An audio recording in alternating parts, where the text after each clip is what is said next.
The religious freedoms of all Christians are under attack. And tonight, we'll talk with one man who's fighting to defend the practice of the Catholic faith on all fronts. So please stay with us.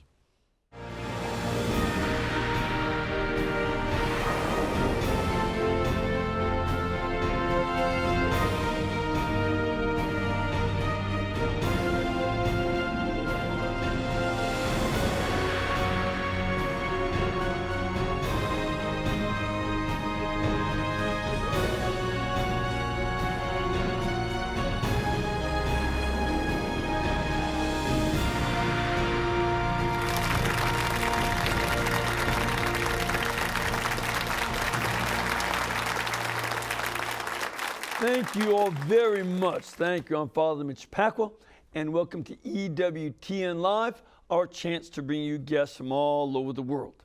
Before we get to our guest, I want to remind you that today is still the feast of the Assumption of the Blessed Virgin Mary.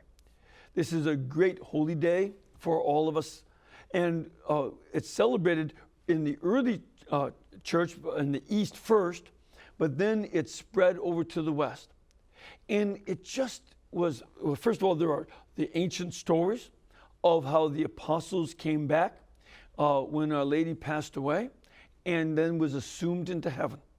And that they all emphasize that she did not suffer the corruption of the grave.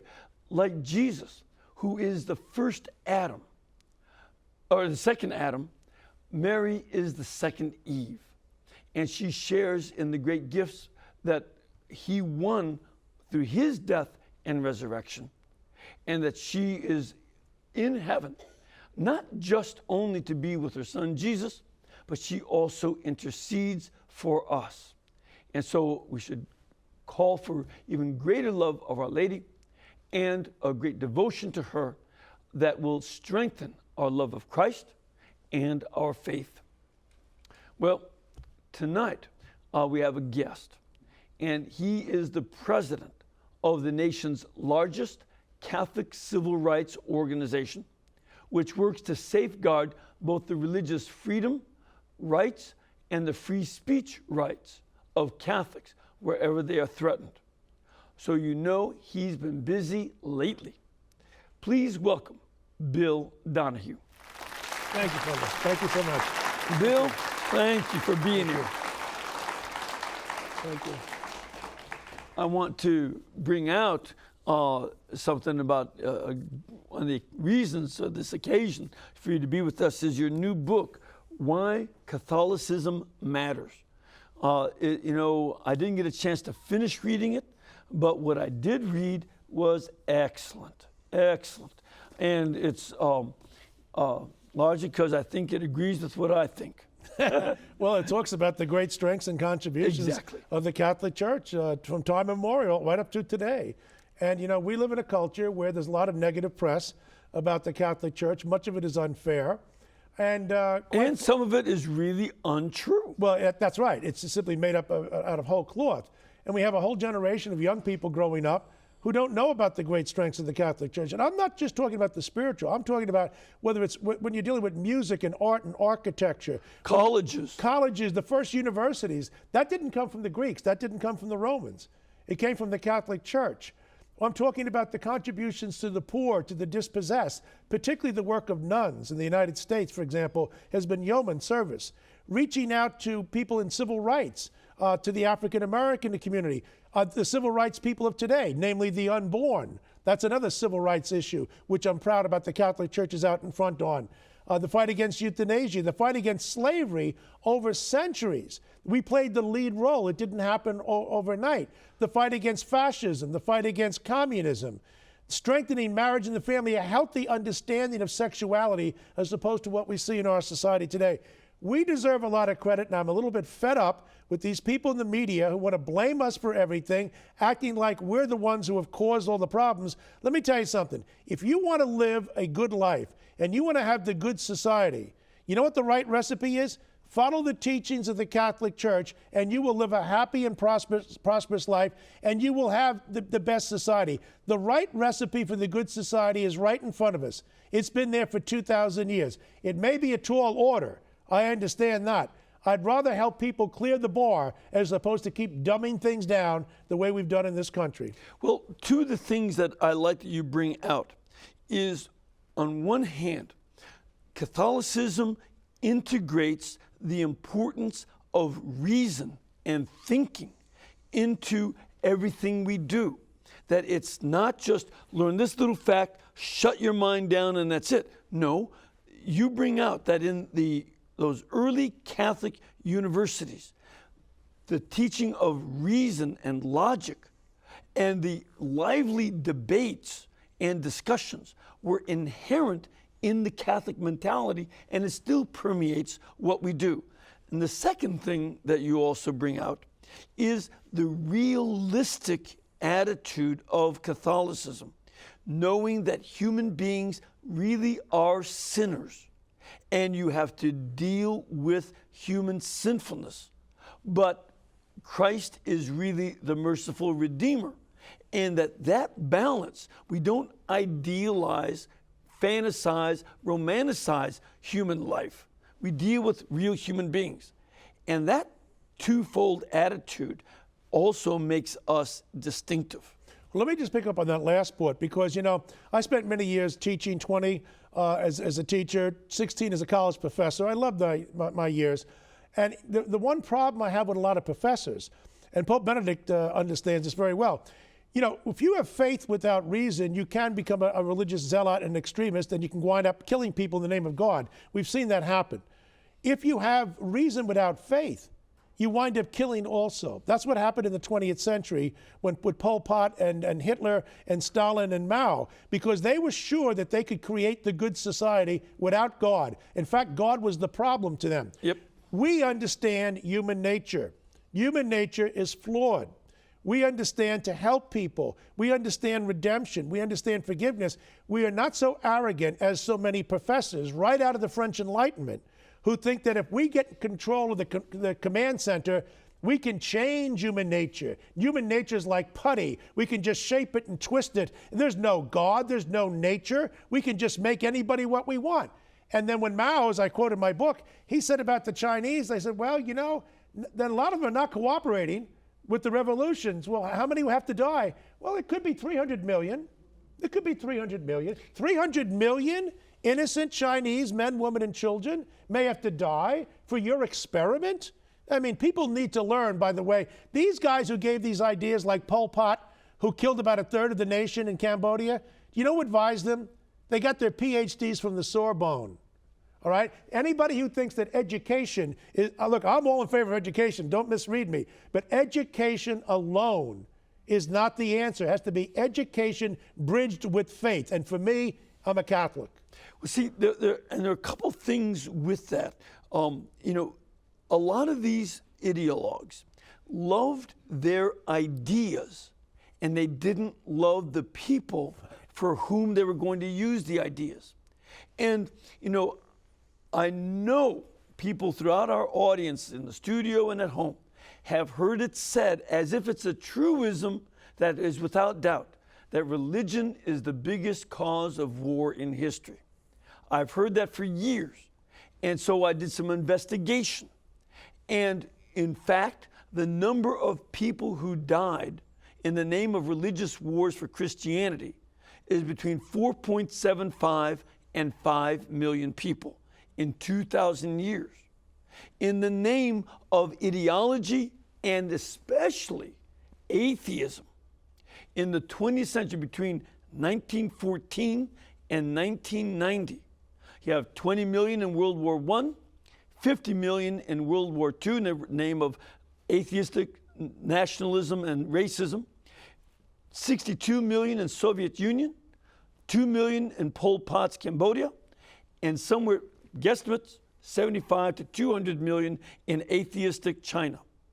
That's their legacy, and they need our faith. I think it's worse than that. I'll tell you why. Everybody who killed as a Christian some innocent person in the name of Christ twisted the teachings of Christ. Yep. They were never faithful to those teachings. Any person who's committed some horrible sin against somebody has twisted our teachings. If you followed the teachings, you couldn't do that. Exactly. Just because some people say, well, I am a Catholic, I am a Christian, that's not sufficient. Did you internalize it? And in terms of Marxism, everybody who killed in the name of Marxism killed because they're trying to perfect it. And Solzhenitsyn was the great Russian freedom fighter. Right. And he said, listen, Marxism didn't pervert Stalinism, it perfected it. These people knew that you had to die. As I said before, Mao saying 300 million will have to die. So that the fundamental difference is that the atheists have actually counseled death because they think they're going to bring about nirvana and the good society and the like, and people are expendable. Anybody who's killed an innocent person in the name of Christianity has had to pervert Christianity. In the case of Marxism, they perfected it, and that's why they wound up as killers. That is an extremely important point for people to understand. It fits their theory to do that killing. It perverts Christ and Christianity for when we kill, and we have to repent when we do wrong, but we know we can also find mercy and a call to Christ's love. They live in the world of ideology, and that's why I describe Mao Zedong and Stalin as having dry ice in their hearts. They don't have love at all, and they can do more killing than Hitler because in their atheism, it is pure dry ice. There is such a thing as human nature. Human nature doesn't change. Cultures are different. We understand that. But there are certain fixed properties. The Catholic Church understands that. And so we work with people who have fallen. They can redeem themselves. We don't throw them out. I mean, Hitler regarded, for example, the disabled as people who were in the way. The Jews were the parasites who were working against society. If you believe in the human dignity of every individual, regardless of what demographic characteristic, whatever the ascribed characteristic, you are children of God, and we have the duty to reach out to them. If you take the position, though, of the Enlightenment philosophers, the idea that, well, I'm in charge and I'm going to create the revolution, and some people may have to die along the way. That's just the price of doing business with the revolution. Let me tell you something. I want nothing to do with that, and I will continue to fight these militant atheists, and we certainly do that at the Catholic League a lot. Well, see, now, this is another situation, is that today we have in the United States and somewhat in England, and I don't know about the European continent, but there is an atheist industry. They are producing books. They are, and they don't think, when you read Christopher Hitchens and Richard Dawkins, you don't see the clarity of atheistic thought that you find in a Bertrand Russell. It's rather that they hate God. They don't think against him, they hate him. And they use vitriol rather than thought because they know they can move people emotionally more than they can with philosophy. And this kind of new atheist industry is now going to be showing itself at both Republican and Democratic conventions with billboards attacking Christianity and Mormonism. Let me pick up on that, and particularly with regard to Christopher Hitchens and I knew each other well. I debated him. There's the famous English atheist. And I debated him in a real knockdown, drag-out affair back in the year 2000, which I have a copy of. I put it up on our website. I should do that to let people take a look at it. It's kind of an interesting debate. He made the argument that Mother Teresa wasn't a holy woman and that she was hanging around with the rich and wasn't a true believer and the like. As a matter of fact, he called her the most wicked person of the 20th century. But he called her worse than that, and I came down his throat and he apologized to give him some due just before he died. Good. But I'll tell you something. He twisted everything about this anyway. I said to Christopher, I said, that's right. Mother Teresa took from the rich to give to the poor. You don't like that. Should she have taken from the middle class to give to the poor? Should she have taken from the poor to give to the poor? I mean, what in the world? Is something wrong about asking rich people for money? There's nothing wrong with it whatsoever. let me tell you something. When I debated him, I said, your book is 99 pages long. You don't have a single footnote or endnote, no piece of evidence whatsoever. It's an essay. It's so small it could fit into the sleeve of any sewer in New York City. And I said, when I was a... You're not making suggestions, are you? When I was a professor, if you gave me something like that, you're taking on an historical woman, a great woman, and you want to take a contrary point of view? Fine. Back it up with facts. Give me your citations. Let me check your sources. He didn't give me one. It's just a matter of hate. Now, in terms of the American atheists, they have been shut out of Tampa with their hate-filled billboards at the Republican convention coming up in a few weeks, but they got the okay in Charlotte, North Carolina, where they're going to be putting up their hateful billboards. Look, I don't care. If you believe in nothing and stand for nothing, that's okay with me, all right? Just don't come down my throat. Quite frankly, what these people do, the only way they define themselves is by what they're not. They're always negative. So if they don't say people should become atheists and you're wrong to not be an atheist, that's okay if you want to believe in that. What they say is that our religion is evil. That's what they're saying. That they're saying that Jesus taught about hate, and they go against the Mormons as well. They don't touch the Jews, and they don't touch the Muslims. They have too much respect for the Jews, and they have too much fear for the Muslims. But they don't mind going against us. And when you go against Christianity, they know that's the heart and soul of what they want to go against. And as while they've been disrespectful to the Mormons, and we shouldn't be disrespectful to any religion. Exactly. They save their real vitriol for us. I mean, they really don't have a definition as to who they are, except that they're against everything we are. They're totally obsessed with us. Now, I've known people who are indifferent about religion. I've known people, I won't mention their names, some of them would be well known to the people here and certainly to the television audience. They've told me privately, Bill, I struggle. I'd like to believe in God. And I tell them, you keep thinking about it, I'll keep praying for you, it may yet happen. Those people are not a problem. The people who are a problem, who want to destroy our religion, who lie about our religion, and this kind of warfare that we're going on. And this is all in the last 10, 12 years, ever since 9/11. When I grew up as a kid, I always knew there were non-believers, but they pretty much went their way and they didn't bother us, except for a few people, Madeline Murray O'Hare and others. But now you have the Freedom from Religion Foundation out of Madison, Wisconsin, American Atheists out of New Jersey, and the Secular Coalition and many others, all of whom, by the way, got their first invitation to the White House under the sitting President Obama.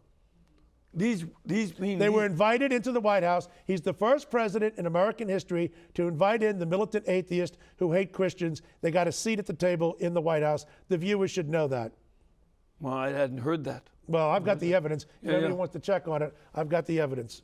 See, one of the other things, too, is that their attack on Christian belief and on Christian doctrine and on us has a lot to do with their vision of society.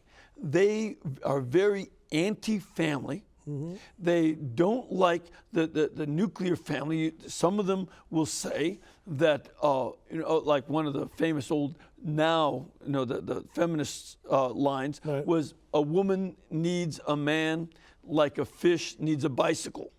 And that they would come up with these negative attitudes in order to undo family, because they saw family as oppressive, mean, etc.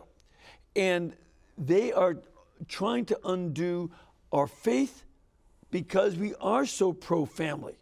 And that this is another part of the agenda. It's a very moral agenda. And it's driven by narcissism. It's driven by the idea of the unencumbered self. I am my own moral compass. I make the determinations about what's right and wrong. We don't need families. We don't need these kinds of bonds. And if we do have families, they're all equal. Doesn't make any difference who's sleeping with whom, 2 men together, 3 men together, mother, father, everything is interchangeable. They want to go beyond marriage in the family. I have a segment about that in the book toward the very end. They want to go beyond marriage so that anybody who lives together in any kind of, I used to call them fraternities or sororities. Now all of a sudden they became families. According to these people, they all qualify. No, they really do have it out against the family. And it's a tragedy, because the ultimate losers is not the men and women, it's the children. What's the purpose of having marriage except to have families? What's the purpose of having a family but to take care of the children so that they can live in a productive lifestyle? You know, when you listen to contemporary sociologists today, and I have my doctorate in sociology from New York University and political science, these are my areas. When you listen to these people talk today, they can talk endlessly about the rights of women, about the rights of individuals, the rights of gays, the rights of everybody else. And you listen in vain. The word children never rolls off their lips. Children don't matter.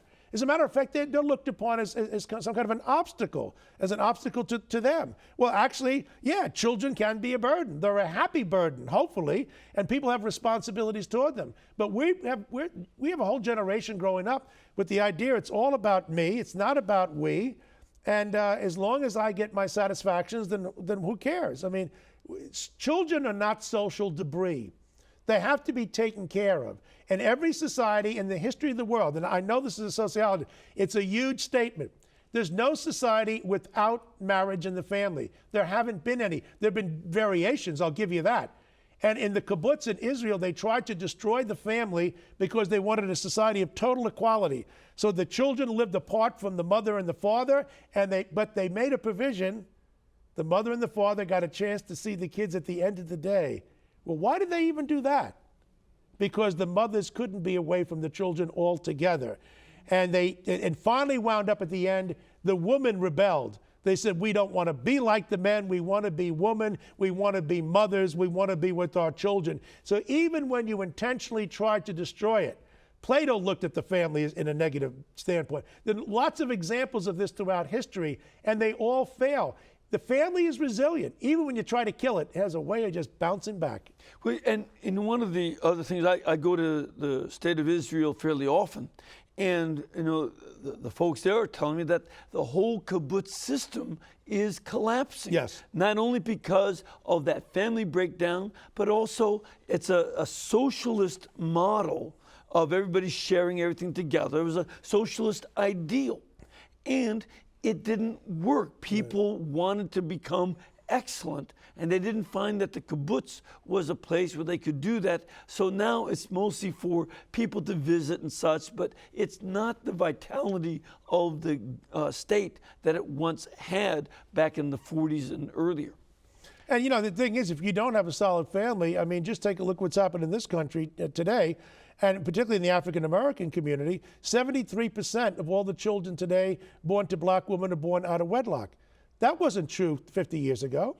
That wasn't true when you were closer to the baseline of slavery, as some people try to argue it. This is a result of the white liberals with their ideas about we're going to take care of you, we're going to have a distributionist state, we're going to have an entitlement program, coupled with the wild cultural individualism of the 1960s. This is what's created a lot of the problems. Of course, I mean, if you have a high crime rate neighborhood, I don't care if it's white or black, whites or blacks have no monopoly on this. It comes down to one thing: fathers. Where you don't, if you have a whole neighborhood where fathers are a freak, where they're the odd man out, you're going to have a high crime rate. It has nothing to do with race. Absolutely. So people have to look at this. I worked in Harlem. I saw the good work of the Catholic schools. If you want to help kids in the ghetto, you have to be in favor of school vouchers. And shame on this president who says there's no money for any school voucher for a woman who wants to take her kid to term if she's poor, but if you decide to abort your child, we have money for it in Washington, D.C. How can these people be the champion of the poor? I don't consider people a champion of the poor, and a lot of them are Catholic who are making these kinds of arguments. They're not in favor of the poor if you're against vouchers. Why shouldn't the poor be given the same opportunity to send their kid to a private school that the rich can? Shasha and Malia Obama don't go to the local public school, and we know why. So if it's not good enough for their kids, whose kids is it good for? I'm still waiting to find out. You know, a very important set of studies shows that the lack of father is exactly, you say, determinant. It doesn't matter about race. When the father is absent, the crime rate of the children goes high. So the last figure I saw is that 80% of the people in prison are the children of unwed mothers. 62% of the people who commit suicide are the children of unwed mothers. That does not occur among widows, and it's not. It's a much more mitigated for among divorced women, and it doesn't matter about race, as you said. When the fathers are present in any of the races, it's irrelevant. The presence of the father, especially involved in the education process, makes all the difference in their grades. Make another point. It has nothing to do with poverty. In 1950, 85% of black families were intact. We had low crime rates in those neighborhoods. You have people who are poor, who are white, who are Asian, who are black, and where they've had the stable family, you don't have high crime rates. Now, we should get rid of poverty because poverty is not good for people. But the fact of the matter is, when you have a war on poverty and you give an incentive for the father to leave the home. Yeah, because, and again, explain that, because a lot of folks don't understand that, why the father had to leave for the money to come in. Well, the kind of welfare system we had, aid to families with dependent children, which really blossomed in the 1960s, right up until at least the mid-1990s, a woman got more money from the government if the father had left and abandoned the children. Right. And so, I mean, that kind of incentive works against the whole idea of the family. It was pernicious. When we did have welfare reform in the 1990s, 1996 to be exact, we adopted a workfare requirement for able-bodied people. Right. Now, people who are elderly, infirm, disabled, mentally or physically, we have an obligation to help these people. Absolutely. But I'm talking about an able-bodied person now. That able-bodied person can work. It doesn't do him or society any good to give that person some funny money in the form of food stamps and the like. We should help these people get workfare. And that happened in 1996, and dramatically, we saw a decrease in poverty, because people who were receiving welfare shouldn't have received it, were able to get back into the workforce. Unfortunately, now this president has made it possible for the states to take out the work requirement. You know, if I wanted to work against the poor, if I wanted to put the poor in their place, I would go back to the old system. That's the direction we're headed. I don't quite understand how some people can look me in the face and say, Bill, I'm the champion of the poor. And you guys are not. You're a champion of the poor. Let's see now. You'll pay for the woman's abortion. You won't pay for the school voucher. You want to keep them in a state of dependency. You don't want to have a workfare requirement. And somehow you're the friend of the poor. I want to meet their enemy. Yeah. All right, we got to take a break, because I'll bet there are going to be a few calls coming in here. So, but before we go to those, I just want to mention that Bill Donohue's book, Why Catholicism Matters, is available through EWTN's Religious Catalog. You can get it by calling 1-800-854-6316.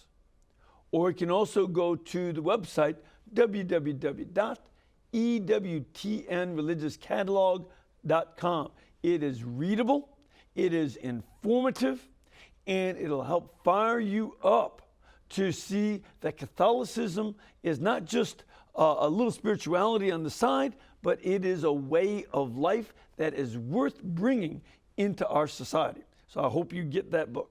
We're going to take a break. Be back in just a couple minutes with your questions and those of our studio audience. Thanks.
Thank you and welcome back.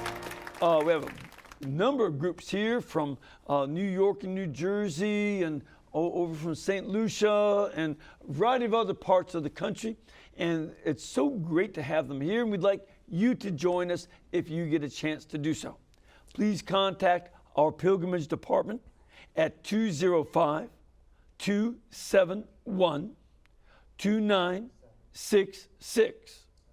or go to our website www.ewtn.com. They'll help you with information about scheduling of masses, programs, places to stay, and other information that you might need. So please come on down and be part of our audience. It makes it a lot more fun. All right, ready for some questions? Absolutely. Let's start off with a call. We have Carolyn on the line. Hello, Carolyn. Hi, Father Mitch. Hi, where are you from? Iowa. And what's your question? I have a question for Dr. Donohue because I think he'd be the perfect person to answer this. Do the bishops have a backup plan for the HHS mandate if it doesn't go through the Supreme Court? And hopefully they wouldn't threaten to close down everything, all the good the Catholic Church does, because I think that would really make us a socialist government. I'm not exactly certain what they have in mind right now. I know that we haven't, Cardinal Dolan hasn't ruled out civil disobedience because we're not going to put up with this. I can tell you one thing. I'm somewhat optimistic. Let me tell you why.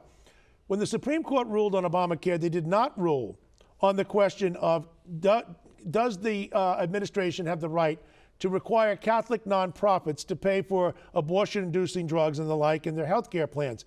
The reason they didn't rule on that is that that wasn't entered into as a mandate by Health and Human Services until after the Supreme Court agreed to hear it.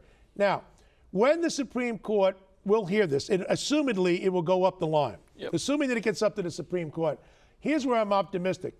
There was a case argued for the Supreme Court last October, and it came by the justices, the Supremes, so to speak, in the spring. It dealt with a Lutheran school in the Midwest, right, and whether or not they had the right to hire and fire people as employees. In the past, the Supreme Court has said, listen, if you discriminate, if we think you're discriminating against somebody, those civil rights laws kick in, but the First Amendment does have some kind of a wall, if you will, between church and state, and we don't want to get into the business of policing the hiring and the firing of religious groups. So the idea that there is this a ministerial exception, an exception for ministers or priests, rabbis, has been out there. Our side won 9-0. We won 9-0 in a unanimous decision. That bodes very well. And Ruth Bader Ginsburg, who hasn't always been on our side, she wrote her own opinion on Obamacare. Read what she said. She gave a warning to the administration, and I'm paraphrasing, but here's the gist of what she said.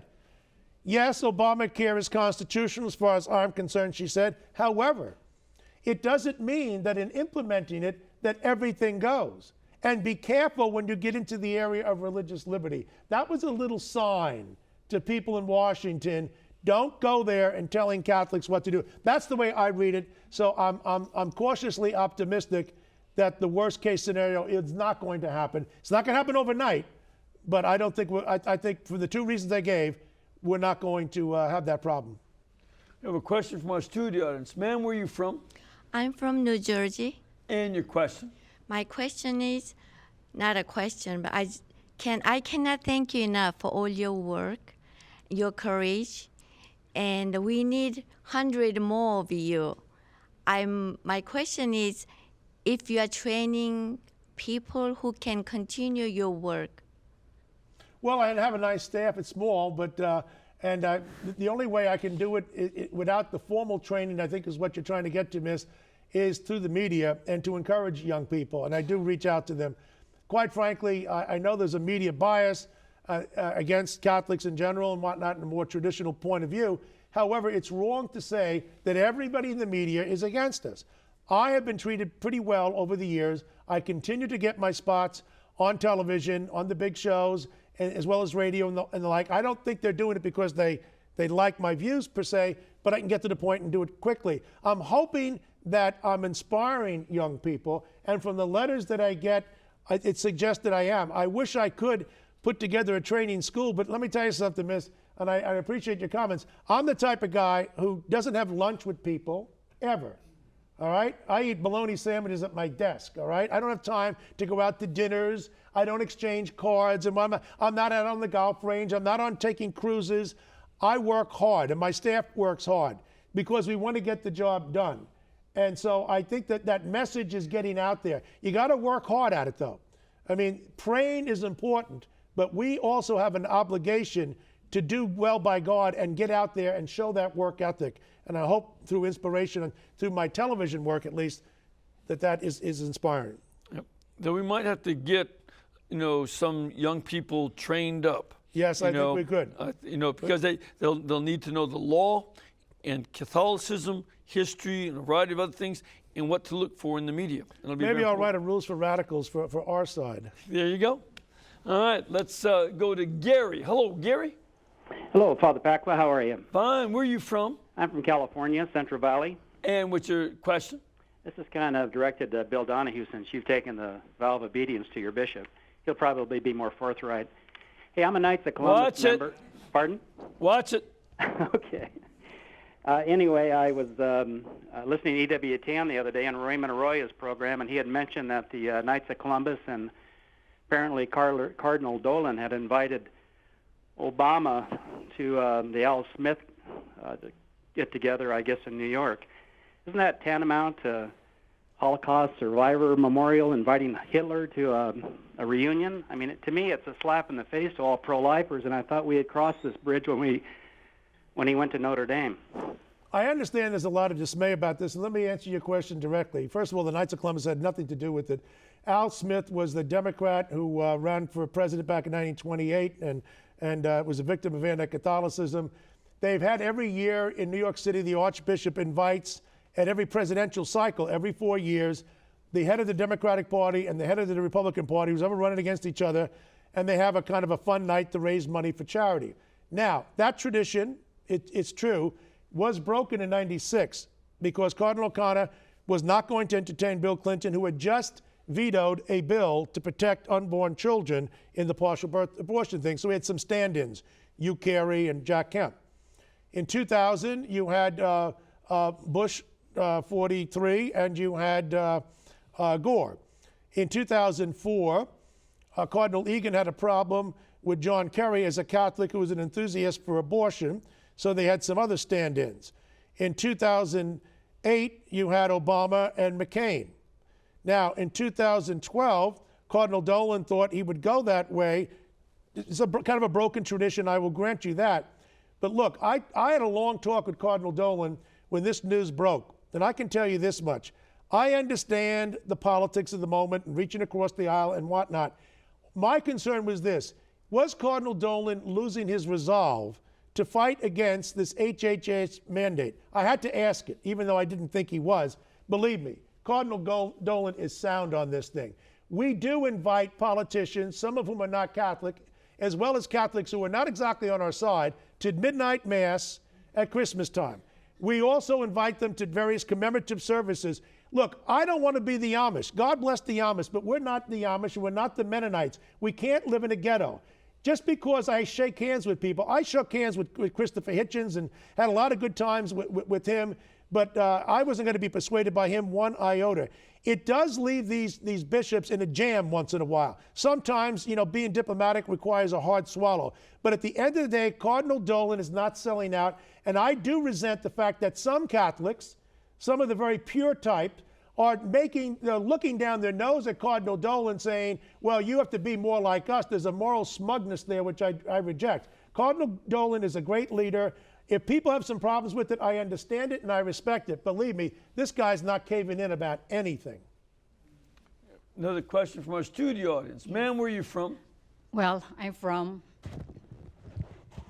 Just stand up there, that's right. I'm from both Alabama and New York, but that's another story. And your question? My question first, a blessed feast of the Assumption to you and all the viewers. My question is this: how can we concerned Catholics, let alone the Catholic League, counter the progressive professors who progressive professors, also known as Marxists, socialists, communists, reproductive health advocates or abortionists, leading our young people into thinking that the Catholic Church is the problem of the social ills today? Let me tell you, Miss, I appreciate the question. I served for 20 years on the board of directors of the National Association of Scholars. And this is a wonderful organization of people, the Republicans and Democrats, and some of them are former Marxists. But they do believe that the academy should be about the pursuit of truth. The only way you can really do it is to make sure that the young people have a good formation in the elementary and the secondary years. You can't wait until college, because there's no question about it. Catholicism is thrashed on the campuses, and sadly to say on some Catholic campuses as well. I know Georgetown University has 2 pro-abortion groups on the campus of Georgetown University. Now, I can tell you this, when I was a Catholic professor, if I heard that the faculty and the dean and the president were going to do something which was against the Catholic Church, and they were, I would say to them, fine, since if you want to go ahead with that, I'm going to meet with the parents on Sunday, the prospective parents to send their kids there. They're going to bring in their checkbook. And I'm going to let them know about your new teachings that you're going to have here and your new courses. And they got a little nervous about that. You have to scare them. Quite frankly, there is a problem there. But if you wait until the college years, it's a little bit too late. But there are good enough guides out there. Cardinal Newman has some good guides out about Catholic schools. The Intercollegiate Studies Institute, ISI, has some very good books that rate the schools on this. And there are good faculty, even at schools which have become ideologically corrupt. And you could go to the National Association of Scholars or to the Institute of Intercollegiate Studies Institute and write to them and call them and ask them for information. Believe me, there are good people. You can kind of negotiate it around. But I do admit it's a major problem, major. And certainly another group I had on my program a few weeks ago with Father Robert Spitzer, Jesuit working out in California, that he has the Magis Institute, and they've got a lot of materials.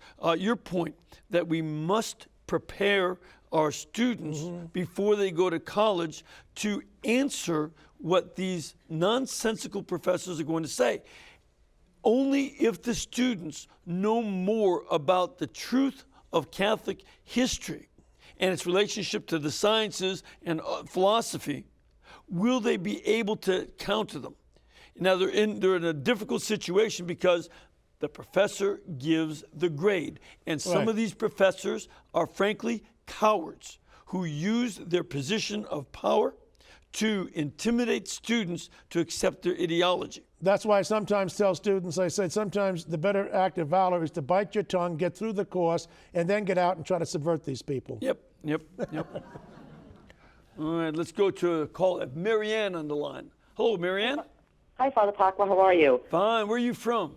I'm from New York, and I'm just curious to ask Mr. Donohue what his opinion is as to why there's so much apathy, even among faithful Catholics, to fail to form any kind of solidarity with the Church when it's under attack. And I thank you and God bless you for all the work you do.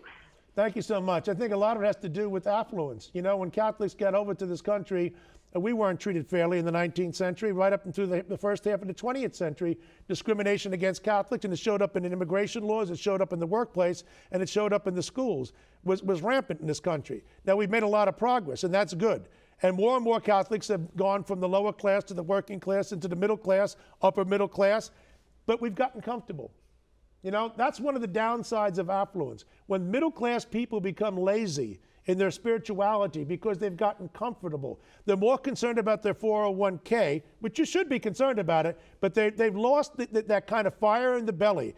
And their attitude is, Father Mitch can take care of that. Well, it's too late in the day. Father Mitch needs our help. We have to think the way the NATO treaty does in Article 5. An attack on one is an attack on all. We've got to get it through the heads of a lot of Catholics. But I've met too many Catholics, and they tend to be particularly white and affluent.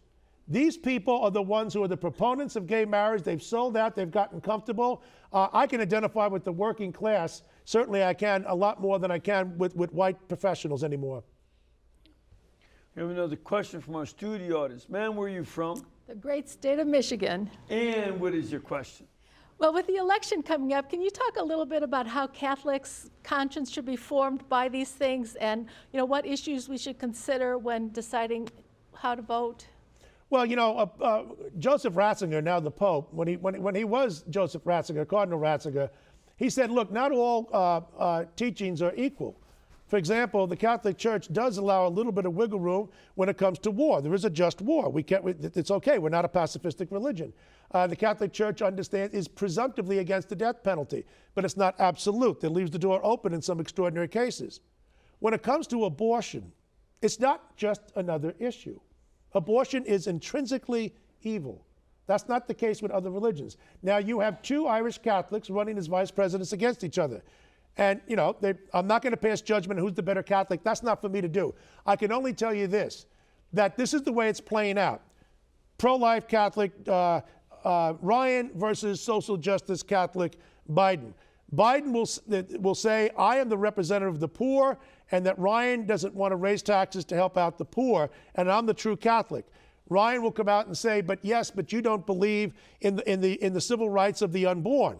You're an enthusiast for abortion. And you see, Ryan wins on that one because abortion is intrinsically evil.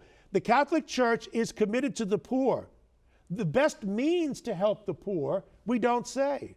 There's nothing in the catechism, there's nothing from any encyclical which says the best way. You do have a principle of subsidiarity, which argues those closest to the problem are the best ones able to fix it.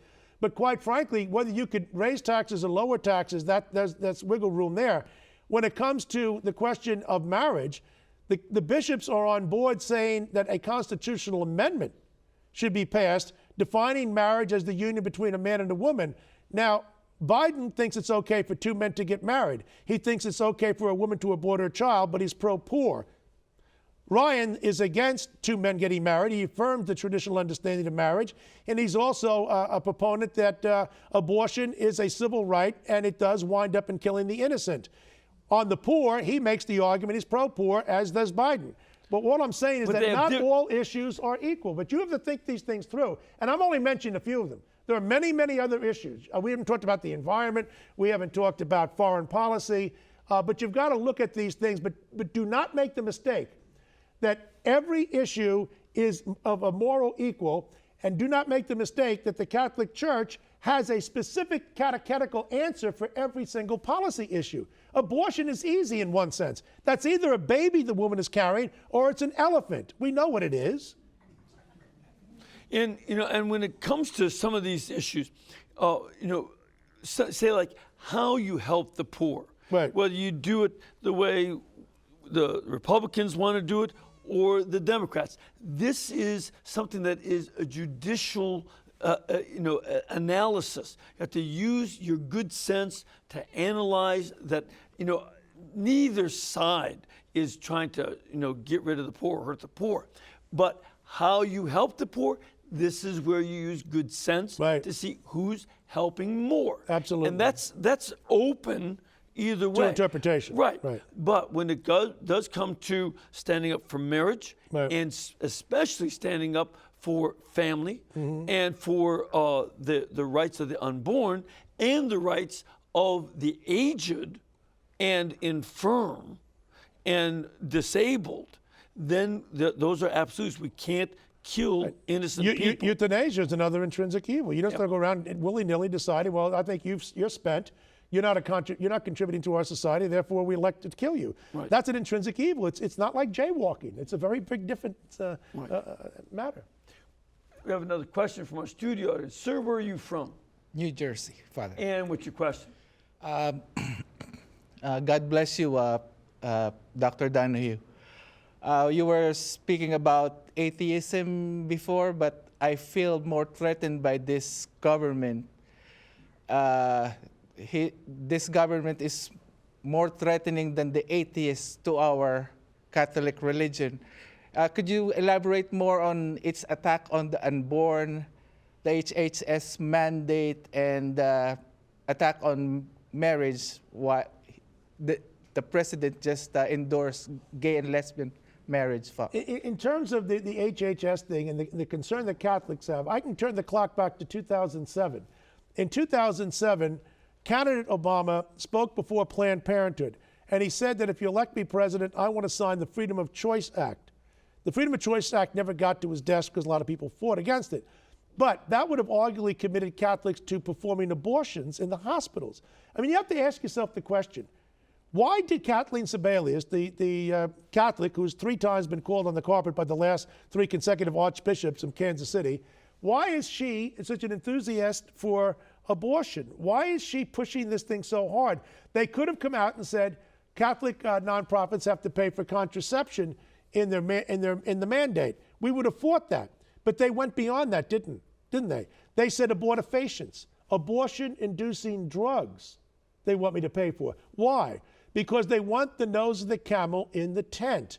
What that means, basically, is if we didn't fight this, some judge someday will say, well, you guys didn't mind it when Catholics were paying for abortion-inducing drugs in their insurance plans. Why should you scream bloody murder now? Because we're asking you to perform abortions in your hospitals. We know where they're going. The reason they put abortion-inducing drugs in that HHS mandate, because they ultimately want to force us to perform abortions. That's what they want. And I'm saying they, I mean the radical feminists and others, as well as the anti-Catholics that we have in our society. And I also would have a strong suspicion that beyond that, they will also want us to be required to do euthanasia. Because, you know, when it comes to the healthcare issue, the last 3 years of life are generally the most expensive in healthcare. And that the first 2 years are the second most expensive in general. So if they can get us to support, you know, this as a money-saving tactic to do abortions as well as contraception and sterilization, then they'll also go after the end-of-life issues and force us into that. And we can't omit that that's part of the agenda. Ma'am, where are you from? From the Caribbean island of St. Lucia. Oh, pretty place, I'm sure. Thank you. What's your question? I commend Dr. Donohue for his enthusiasm in championing the cause of the faith. With the many challenges posing a threat to the stability of the family, particularly the nuclear family, what are some of the initiatives that the church can take to ensure sustainability of the family as a pillar of the Catholic faith? Well, to a large extent, Miss, that has to be done to the bully pulpit. And I don't know that, I think more priests have to be, show a little more courage in this issue. We live in a society where just talking about certain subjects, marriage and the family, now has become controversial. That's because the people who are the enemy of marriage and the family have tried to make it that way. We've got to show more courage about this. You know, there are a number of books that are out there that are very well written by Catholics and Protestants. Read what some of the ministers have said about this, as well as the priest. They've spoken directly to the question of character formation and getting to the people who are young. There's no substitution than to get to the people when they're young so they have a correctly formed conscience. I often get from these people that say, well, you know, as long as the Catholic Church teaches that the conscience is all that matters and therefore people can be free to do whatever they want. That's not what we teach. No. As I say, Jeffrey Dahmer had a conscience and he killed his victims and then he ate them for supper. All right? I mean, that guy had a conscience.